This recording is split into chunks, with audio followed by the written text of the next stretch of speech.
The Dance Edit podcast is brought to you by Jackrabbit Dance. Jackrabbit is the industry's most reliable dance studio management software. If you're a studio owner, you know how important class management software is. Jackrabbit is going to make your life so much easier. Their software is cloud-based, powerful, and adaptable, and Jackrabbit has the industry's largest team of trainers, product coaches, and client success specialists to support you in your studio.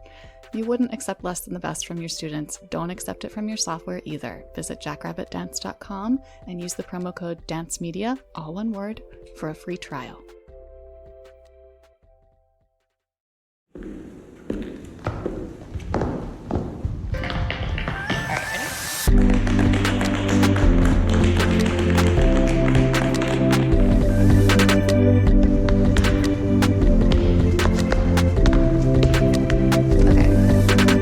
Hello, everyone, and welcome to the Dance Edit podcast. I'm Margaret Fuhrer. I'm Courtney Escoyne. And I'm Lydia Murray. We are editors at Dance Magazine and Dance Spirit Magazine, and in today's episode, we'll be talking about how Black dance artists are engaging with the protests over the deaths of George Floyd and so many other unarmed Black people. We'll be discussing the ways the larger dance world is just not doing enough in its efforts to support its Black members. We'll get into the actions that individuals can take to be more effective allies to the Black dance community, and we'll hear from the brilliant Alvin Ailey American Dance Theater star Jacqueline Green. No throat clearing this week. We're just going to get right into our first segment, which is a discussion of the absolute flood of social media posts that came over the past week as dancers and dance organizations tried to show that they're on the right side of history here, that they stand with Black artists. There was the Ballet Relevés for Black Lives campaign, there was the Blackout on Tuesday, there was the backlash to the blackout. A lot was going on. Yes. So earlier this week, Teresa Ruth Howard started the social media campaign Ballet Relevés for Black Lives. And Teresa is a Black dance scholar who has been doing the work of diversity, equity, and inclusion for years. And she is the founder of Memoirs of Blacks in Ballet, which is dedicated to preserving, presenting, and promoting the contributions and stories of Black dance artists in ballet. And it was a call to action to ballet organizations that had been working toward diversity, equity, and inclusion, because there was not a lot of public acknowledgement of George Floyd's death among ballet organizations in the early days that followed. So this campaign was essentially saying, hey, Black lives are on the line, and now would be a great time for you to step up and use your power and privilege to publicly, unequivocally support Black dance artists. And in the initial Instagram post about this initiative, it said, demonstrate your outrage, demonstrate your allyship, demonstrate your authenticity, which was important because ballet, as we all know, I'm sure, is predominantly white, and these institutions are steeped in tradition, from the stage to administration and leadership.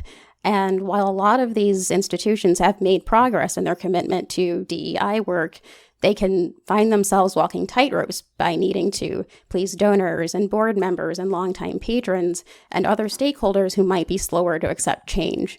So they may want to avoid seeming too radical at a time when their voices really matter. But shortly after Teresa created this initiative, a different social media campaign took shape, and that was Blackout Tuesday, or The Show Must Be Paused, which I'm sure we have all seen by now. It was characterized by a black square with one of the two hashtags mentioned, but it quickly went awry. Yeah, so Black Relevés for Black Lives kind of seems to sort of get folded into The Show Must Be Paused. And Vulture actually did a great story outlining the origins of Blackout Tuesday and how it ended up kind of going wrong. It was created by two Black women in the music industry, Jamila Thomas and Brianna Ajamang, to, I quote, disconnect from work and reconnect with community. It went from the music industry to the dance industry. And as the day went on, confusion over hashtags, essentially people were tagging hashtag Black Lives Matter with these plain black squares, which led to a sort of burying of crucial information for protesters that live at that hashtag. And also Instagram's algorithm maybe being too smart and figuring out that Blackout Tuesday was linked to that, so grouping them together and, again, burying the crucial information. So it resulted in a backlash against this. It's worth noting that the plain black square was not an original part of what people were being called to do. What people were being called to do was to take that day and don't worry about work for that day, but instead talk to your community and talk to the people that you're working with about anti-racism efforts, and amplify voices that maybe aren't being heard, but that really, really need to be heard right now. Right. There was no mention initially of logging off of social media or posting that blank black square. And Jamila and Brianna both used their own website to boost helpful resources like petitions and funds. And then it just kind of got warped into this general idea called Blackout Tuesday. And it seemed intuitive to post the Black Lives Matter hashtag with the black square at first, but then that unfortunately ended up obscuring really important information under that hashtag. Yeah. And solidarity is just a start. Like, cool, show solidarity, but you have to do the work beyond that. Otherwise, it's just performative.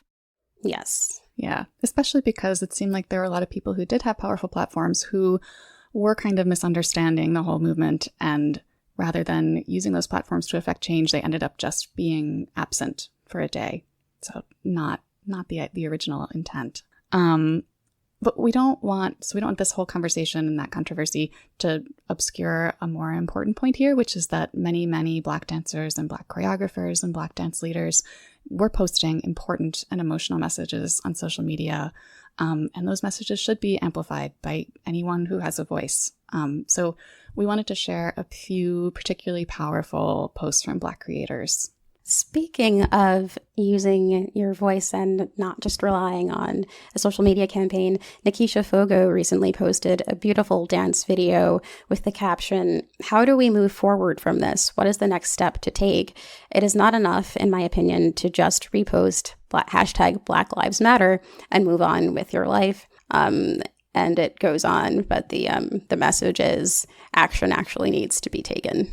Yeah, I was particularly struck by the Royal Ballet's Marcelino Sambe posted a short dance video entitled "I Can't Breathe," which was a reaction to George Floyd's death and his last words.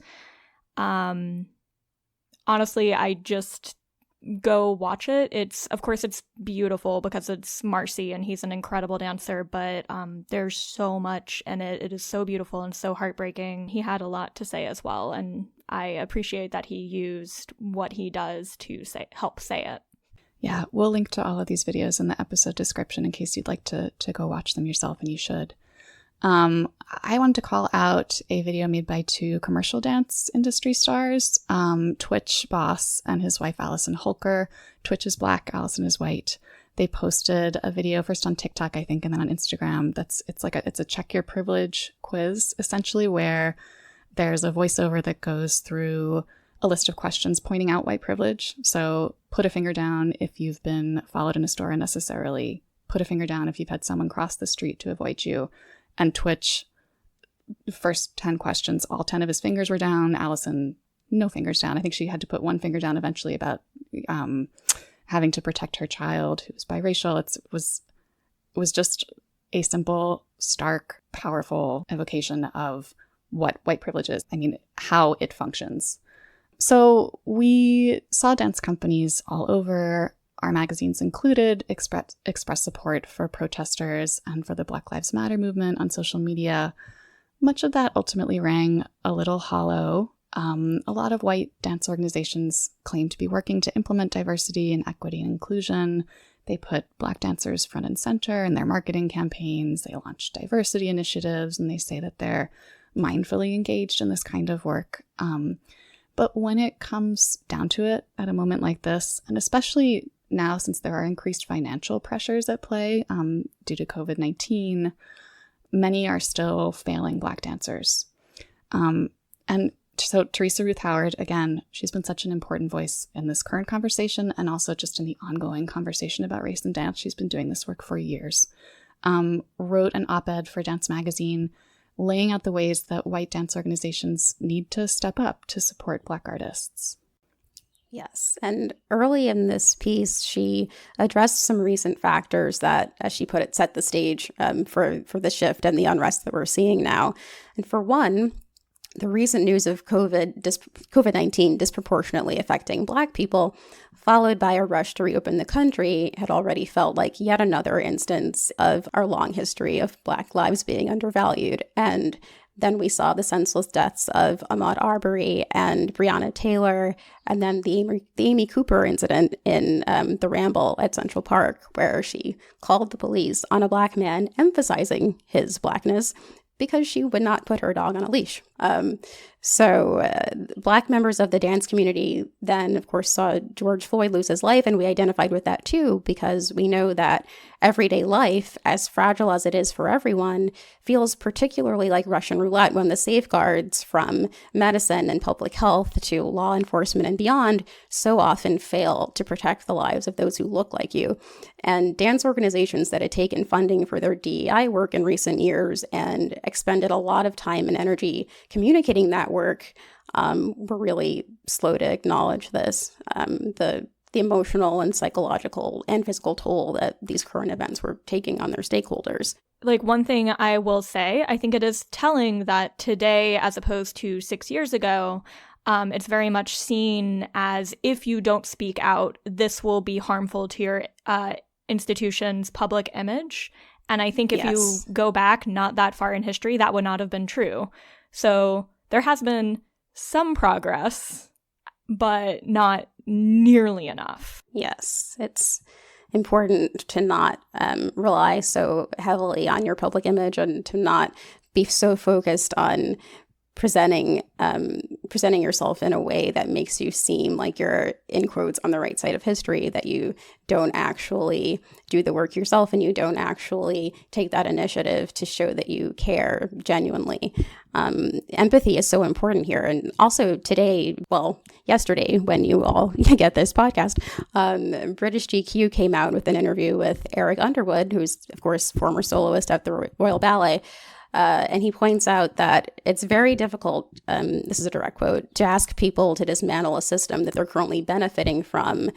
And also, personally, this is a little bit of a tangent, but personally, I'm tired of Black pain being turned into a spectacle and used as some sort of instrument for white healing. And I don't think that it should take displays of our physical or emotional distress for people outside the Black community to reflect and to at least become curious enough about how to create change. Well, and I think Teresa said it very simply, but very effectively. You want us, stand up for us. Yes. Yeah, we've been paraphrasing Teresa's words, but please go read them. Yeah. We'll link in the episode description. Yeah, she laid out a dozen steps that dance organizations should be taking so that their allyship is not just optical, it's actually doing the work. So clearly, dance companies and organizations do need to take large-scale action, and all of our magazines are included in that directive. In our next segment, though, we wanted to talk about what individuals in the dance community can do right now to support Black artists. There's been a lot of information along these lines circulating on various respected platforms. We wanted to share some of it here, not as experts, but just as messengers. What actions can we take? One actionable item that Teresa mentioned on a broader level is to just get informed, be humble enough and vulnerable enough to be open to learning. Think of people like Ahmaud Arbery and Breonna Taylor and George Floyd and so forth as people in your own family. Think of how those deaths would affect you, and introduce Black scholars like Brittany Packnett and Mark Lamont Hill to your followers, because they are experts in this work. I would also say, if you're on Twitter, there are so many incredible resources being circulated right now. People are putting together actual curriculums for anti-racism, self-education, collections of works of Black revolutionary texts. There's so much out there. You don't even have to look that hard for it right now. And one thing I want to say, I think as dancers, we do tend to be perfectionists, right? And I think I'm a white woman, and I understand why there would maybe be a fear of, if I speak out and I say the wrong thing, maybe that'll be worse, so I should just not speak. But here's the thing, guys. As dancers in a studio, you would never let your fear of not executing a step perfectly stop you from trying it in class, because trying and making mistakes and listening to corrections and applying those corrections is how you improve. And becoming a better ally is no different than that. There is no such thing as perfect discourse. You are going to mess up. It's going to be uncomfortable. So keep listening, keep learning, and use your voice to amplify others. As you would say, retweet. There, if you can donate funds, of course, you should do so. There are a few dance class fundraisers that are happening. If you are a dancer, it is a very specific way for you to get involved in that on that front. There are several different options right now. Paradance Capizia Center is hosting a full week of online classes with funds raised going to organizations fighting racial inequality. Martha Graham Dance Company is doing something similar. The Instagram account Movement for Hope is doing something similar. One way for dancers specifically to do that kind of giving. But there are also so many other outlets to consider if you have the ability to make a donation. Yes. Another organization you can support is the Black Visions Collective, which is based in Minnesota, and it's dedicated to dismantling systems of violence and oppression. I would also suggest, so Minnesota Freedom Fund has actually at this point been saying, don't donate to us anymore, we're good. And they've instead compiled alongside fellow Minnesota organization Reclaim the Block, a number of other organizations in Minneapolis that can use the funds. So that is an ongoing list that you can access on the Minnesota Freedom Fund website. CommunityJusticeExchange.org has a list and links to bail funds all over the country that need donations. They aren't just keeping protesters from sitting in jail while awaiting trial. They're also advocates for prison reform and related issues. It's well worth researching. Black Lives Matters with a S at the end, .carrd.co is a great place, one-stop shop, place to start for finding where to donate, resources to educate yourself, etc. And hey, it's also Pride Month, and that holds a very special place in the dance world's heart. And here's your friendly reminder that Pride would not exist without the Stonewall riots and the efforts of queer and trans people of color. So try to make if you can make your advocacy intersectional, you should. And actually, it's not even if you can, you should. Yes, absolutely.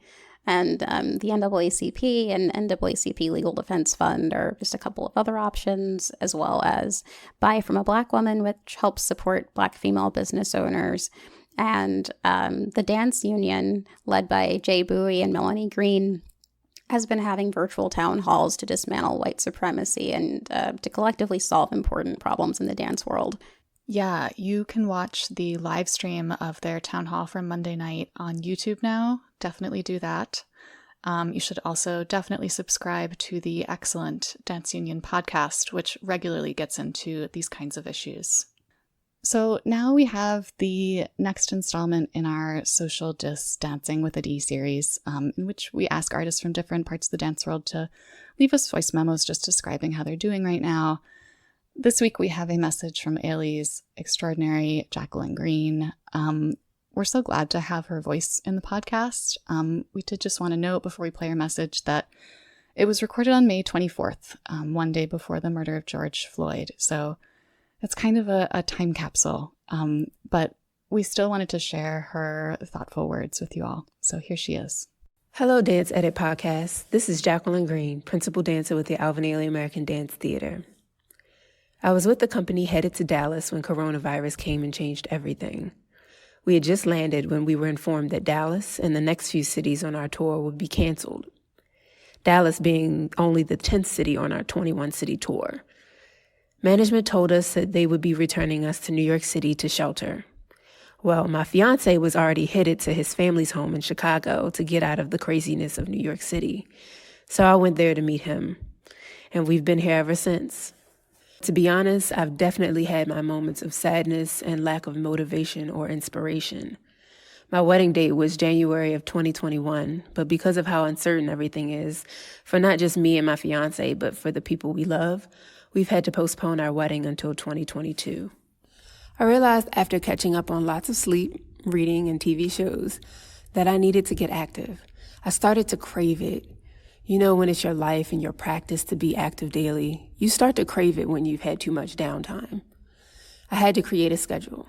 There was only one thing wrong. I did not like taking class on Instagram in my kitchen. That did not help my lack of motivation, having to turn my kitchen into a dance studio.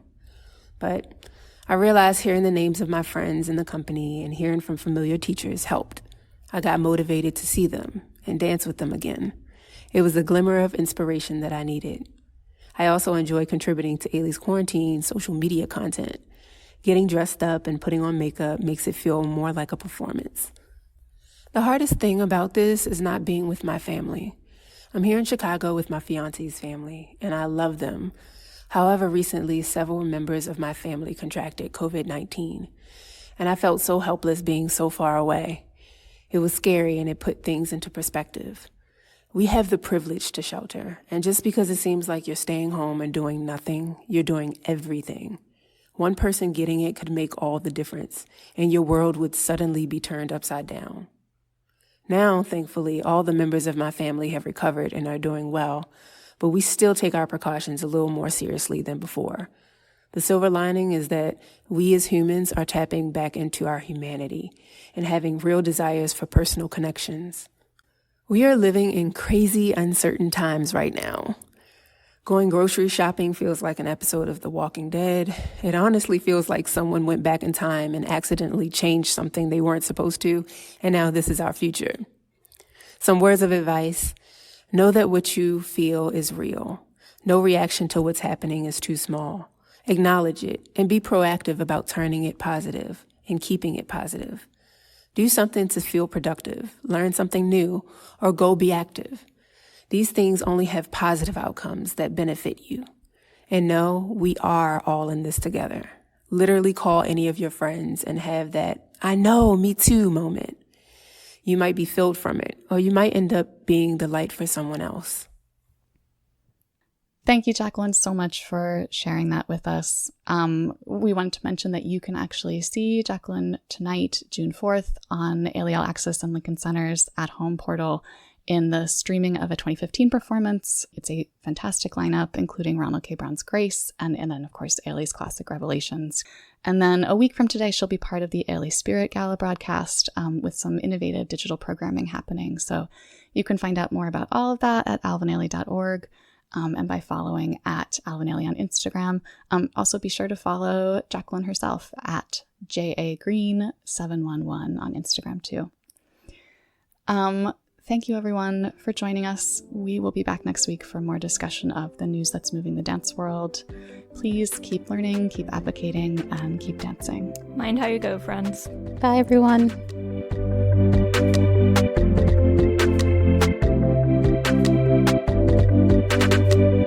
The Dance Edit podcast is a product of Dance Media, publisher of Dance Magazine, Dance Spirit, Point, Dance Teacher, Dance Business Weekly, and the Dance Edit newsletter.